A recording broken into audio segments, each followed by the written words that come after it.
This is going to be the biggest change. Avatar Roku's shrine is at the same place that Zhang the Deserter is. Hello hooligans! Today we are fixing Netflix's Avatar The Last Airbender, and if you don't think there's anything that needs to be fixed, then I'm happy for you. A lot of OG fans, myself included, are just a little bit disappointed at how the live action turned out. Don't get me wrong, I actually did enjoy the season, and I really hope everybody watches because I need a season 2 so I can see Toph. I don't actually think the adaptation, especially in live action, needs to be a one-to-one recreation. In fact, I think it should have changes because otherwise there would be no point in watching it. But I do think some of the changes that they did make were questionable. And there were a lot of good opportunities that they missed out on that could have made the season even better. So what I'm mainly going to focus on is how I would restructure the plot overall and how I would fit the 20 episodes into 8 episodes. What I'm not going to do is get into the nitpicks like the casting choices, the dialogue, the humor, Boomy's character choice, why Aang can fly, etc, etc, etc, because we will be here literally all day. Obviously what I say is not going to change what's already been made, although that would be super cool. I just think it will be a fun thought experiment, so let's not take this super seriously. I'm going to assume that each episode is 60 minutes long so that we can fit most of the plot points in without rushing. So there will be a few episodes that I will be completely omitting, including Imprison, which sorry to the 5 Haru fans out there, The Great Divide, The Fortune Teller, and Bato of the Water Tribe, partially. Also, I am not going to be including Azula, Mei, and Ty Lee. I'm going to save them for the second season, although Azula can appear in the flashbacks. And this also applies to Ozai as well. I want to see him less and mostly focused on flashbacks. Only because they already didn't have that much to do in this season, so it really felt like they were just included for fan service. Alright, let's go to episode 1. So I'm actually going to keep this mostly the same. This episode will cover the first 3 episodes of the original show. So the only major changes I would make to this episode is lessening the amount of flashbacks in the beginning. I really don't think we should show the entire genocide happening all at once in this episode. We can start the flashbacks with Sozin killing the Earthbender, that's completely fine, but let's stop the flashback right when Gyatso talks to the council. So then we account for 10 minutes of this flashback and then we move on to present day. So obviously Katara and Sokka finds Aang, brings him back to the village, and then this part I am also going to change a little bit. I don't want Aang to learn about the genocide right away. So instead what we're gonna do is have Sokka almost talked about the genocide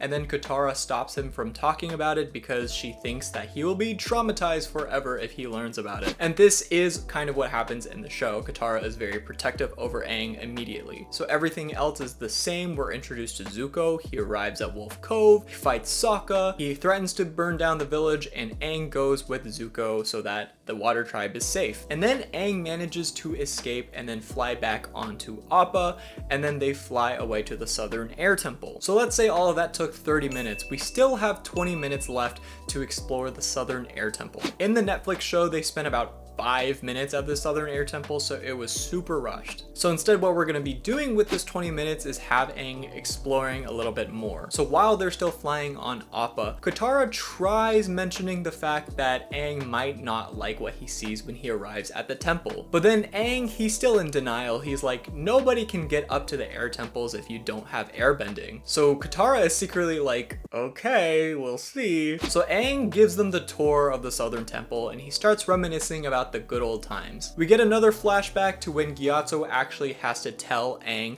that he's the Avatar and that they will always be friends no matter what. And then we stop the flashback there, and then Aang discovers the room that Gyatso has died in. And then the rest of the episode ends the same way. Aang goes into the Avatar state, Katara calms him down and hugs him, and somber music plays as the episode ends. Now let's get into episode 2. So I'm going to be adapting the Warriors of Kyoshi and the waterbending scroll, which they kind of do already, except the waterbending scroll is given to Katara instead of her taking it. So instead what we're going to be doing is for the first 20 minutes it opens with Katara and Aang practicing waterbending, because one of my biggest problems with the season was that Aang didn't waterbend at all. So Katara tries to teach Aang her waterbending knowledge, but then Aang is just naturally better than Katara, and so she gets jealous and wants to stop training. They go to the market to find some food, and then this is where they find the pirates and they invite them to check out their collection. Katara finds the waterbending scroll and steals it. The pirates notice this and start chasing the gang, but luckily they fly away on Appa safely. And so we still have 40 minutes for them to be on Kyoshi Island. So while they're flying on Appa,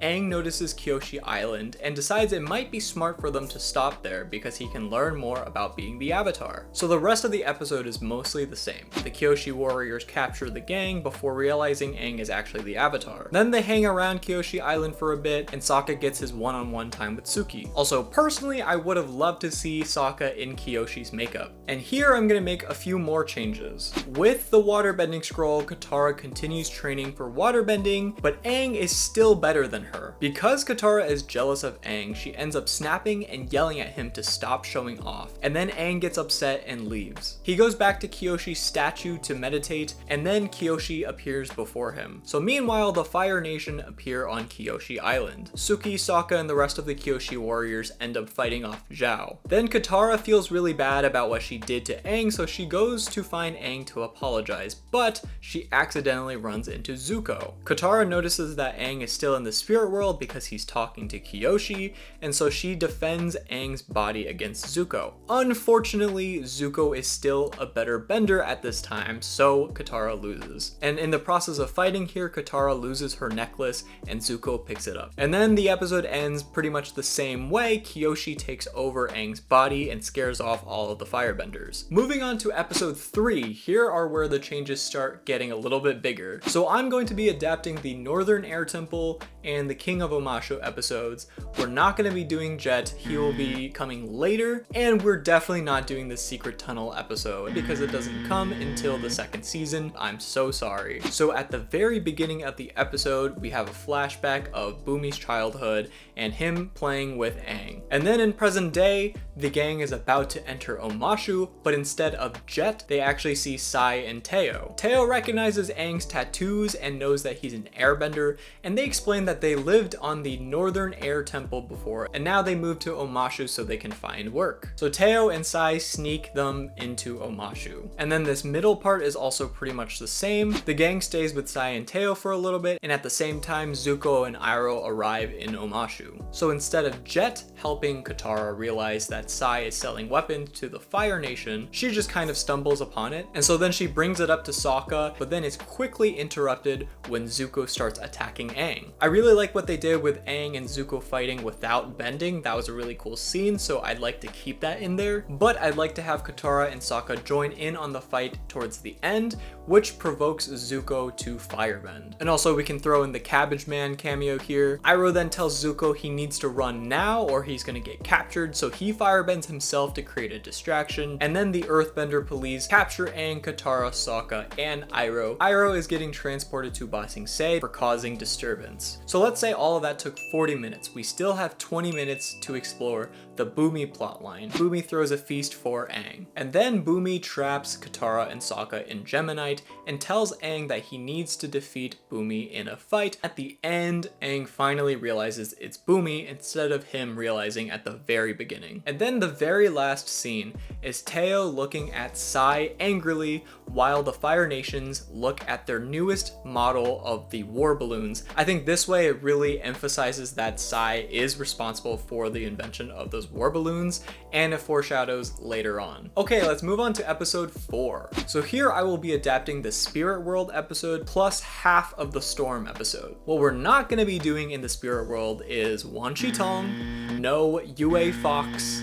no Ko. Instead, we're really going to be focusing on flashbacks this episode. So this is the episode where I want to begin it with the flashback of the genocide. And of course, Gyatso the whole time is asking, where is Aang? Where is Aang? And then the flashback ends and then Aang wakes up to Katara telling him to look at the burned forest. So let's say the genocide flashback was 10 minutes and now we still have 50 minutes to explore the rest of the episode. So we begin with the group finding the burned forest, and they stop there. Katara tells Aang about how there are new seeds in the forest, so it will regrow, and this gives Aang some hope. They go to the nearby village, and this is where Heibai appears. The gang tries to fight him, but Heibai just ends up taking all of them into the spirit world. Okay, listen, in the original, Heibai dragged Sokka into an unknown location, and then in the Netflix show, Katara and Sokka randomly end up in the spirit world too. So I think this is a good compromise for Heibai to drag all of them into the spirit world. So for the rest of the episode, Sokka and Katara's plot lines are pretty similar. They will have flashbacks about their past with their dad and their mom, and then Aang will encounter Gyatso because it was in the show and I think it was actually really well done, so I would like to keep it. So what I will be changing slightly is the conversation that Gyatso is having with Aang. So this is where Aang will tell his story of how he ran away and then got trapped in the ocean,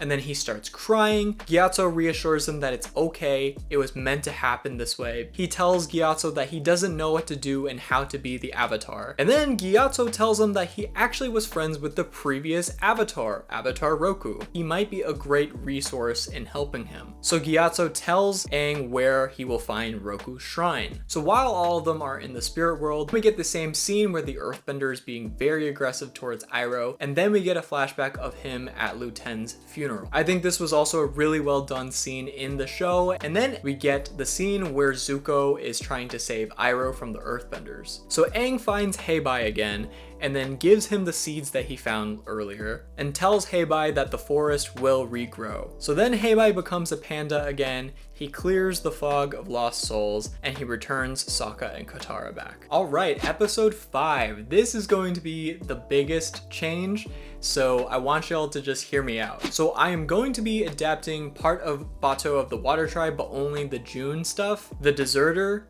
Jet, and the Avatar Roku episode all in one. Hear me out. So I'm basically going to say that Avatar Roku's shrine is at the same place that Zhang the Deserter is. This is because both the original show and the Netflix show, when Aang goes to the temple to see Roku, it's a huge side quest that doesn't result in a lot. In the Netflix version, Roku just gives Aang the Mother of Faces token. In the original show, Roku just tells Aang about Sozin's comet, and then he takes over Aang's body. But I think that would be repetitive in this adaptation because we already saw Kyoshi taking over Aang's body. I also think it is really necessary to include the Deserter episode, and I'm sad that they didn't adapt it for Netflix.